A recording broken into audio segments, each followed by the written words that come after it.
দেশে মইদুল হাসানের মতো ইতিহাসবিদ কিংবা অভ্র কিবোর্ডের আবিষ্কারক মেহেদী হাসানের মতো গুণীজন থাকতেও পতিত আওয়ামী লীগ সরকার এমন কিছু ব্যক্তিকে রাষ্ট্রীয় সম্মাননা দিয়েছে যাদের অবদান অজানা। এর বাইরে দলীয়করণ তো রয়েছেই। গেল ১৫ বছরে তাই স্বাধীনতা পদক কিংবা ২১শে পদক বিতর্কের ঊর্ধ্বে ছিল না কোনোটি। গেল ৫ আগস্ট গণ অভ্যুত্থান পরবর্তী সময়ে এবার ভিন্ন প্রেক্ষাপটে রাষ্ট্রের দ্বিতীয় সর্বোচ্চ সম্মাননা দিতে যাচ্ছে সরকার। তবে এবার কি বিতর্কমুক্ত থাকবে? ১৫ ক্যাটাগরিতে এবার ১৪ জন ব্যক্তি ও একটি ক্রীড়া দলকে ২১শে পদক ২০২৫ দিতে যাচ্ছে সরকার। সাধারণ রীতির একটু বাইরে গিয়ে আমরা র্যাডিক্যাল হওয়ার চেষ্টা করেছি এবং আমরা মনে করেছি যে এটা এই সরকারের পক্ষেই এই র্যাডিক্যাল হওয়াটা সম্ভব। আমাদের একটা উচ্চ পর্যায়ের কমিটি আছে যেখানে আরও কয়েকজন উপদেষ্টা আছেন।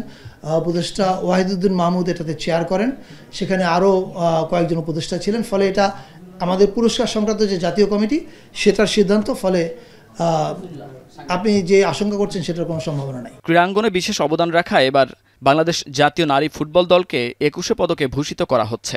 এর বাইরে আমার দেশ পত্রিকার সম্পাদক মাহমুদুর রহমানকে সাংবাদিক ও মানবাধিকার বিভাগে দেয়া হচ্ছে ২১শে পদক।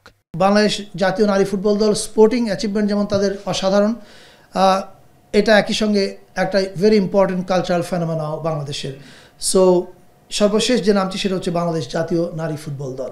সাংবাদিকতা ও মানবাধিকার এই ক্যাটাগরিতে ২১শে পদক ২০২৫-এ জন্য ভূষিত করা হয়েছে মাহমুদুর রহমান, আমার দেশ পত্রিকার সম্পাদক মাহমুদুর রহমান সাহেবকে। মূলধারা ৭১ বইটা পড়েছেন।